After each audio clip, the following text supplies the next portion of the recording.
Après avoir fait leur début dans le Grand Palais du Peuple la semaine dernière, des échantillons de roches et de sols lunaires sont maintenant exposés au Musée national, au cœur de la capitale chinoise.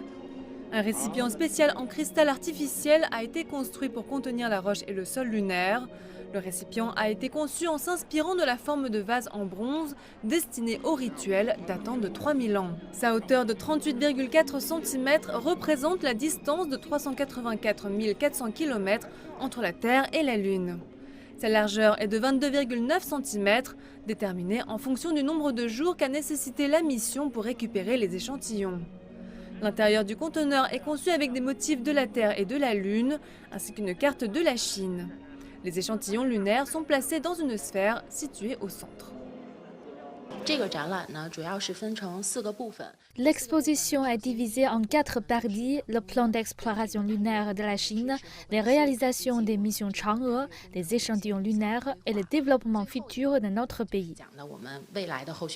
Ces échantillons lunaires ont été prélevés sur une partie de la Lune qui n'avait jamais été explorée auparavant.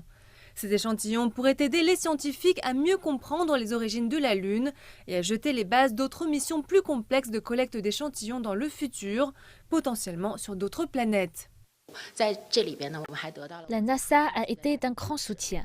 Nous espérons que cette exposition permettra non seulement de présenter les résultats de notre exploration lunaire, mais aussi de renforcer la fierté et la confiance nationale. La mission sans pilote Chang'e 5, lancée en novembre dernier, a recueilli 1731 grammes de roches et de sol lunaire.